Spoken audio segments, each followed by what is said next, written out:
Have you ever wondered how to invest in the S&P 500 but got confused by the many options available? Not sure which ETF to choose or how to avoid unnecessary fees? Today I'm going to show you a stupid simple guide on how to invest in the S&P 500 using the XTB app. First things first, you need to create an XTB account. It's pretty easy and you can follow our link in the description below. So after you open your XTB account and you have made a deposit, you need to choose an S&P 500 ETF to buy on XTB. The S&P 500 consists of the leading 500 publicly traded US companies. It includes large, well-known companies such as Apple, Tesla, and Microsoft, just to name a few. However, it is impossible to directly buy the S&P 500 index. What you can do is invest in the S&P 500 through an instrument replicating every movement of the index, like an exchange-traded fund, or ETF. It is also impossible for UK or EU investors to invest in US products, like the VOO. The UK and Europe have their own products, subject to European regulation. If you go to the XTB app and search for the S&P 500, you will find dozens of different ETFs and other products.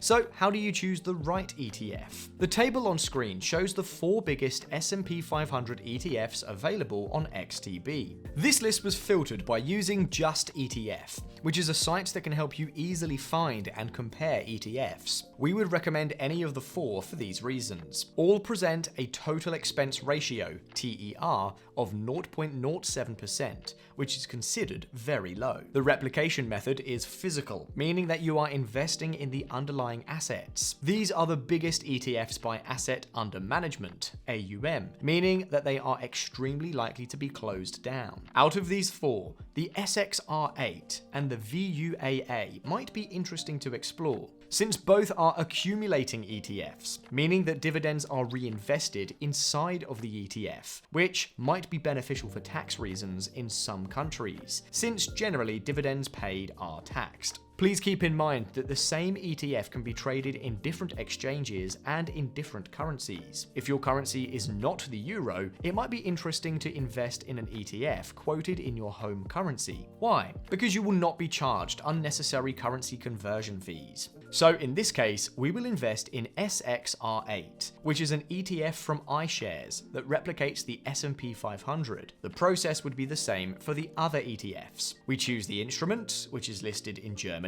and quoted in euros. Click buy. Choose the number of units. In this case, I'm buying 1 ETF. Verify that you are paying no commissions, and then you can confirm the market order. Our order has now been sent, but because I'm doing this on a Sunday, the market is closed, so we will need to wait until tomorrow for the order to be placed. 1 day later, you can see the order has already been placed, and we already have a small profit. So I already have SXR8 in my portfolio, and I'm officially invested in the S&P 500. In terms of fees, XTB charges 0% commissions for ETF transactions up to 100,000 euros monthly turnover in most countries where the broker operates. And that's it. As you saw, it's pretty simple. I hope you found this video helpful. If you have any comments or feedback, feel free to leave them in the comments below. And if you want to check more details and read our comprehensive analysis, you can read our article on investing in the web, where we go more in detail about which ETF you should choose, the fees you'll be charged, and other info. Don't forget to subscribe to see our upcoming videos, and see you next time.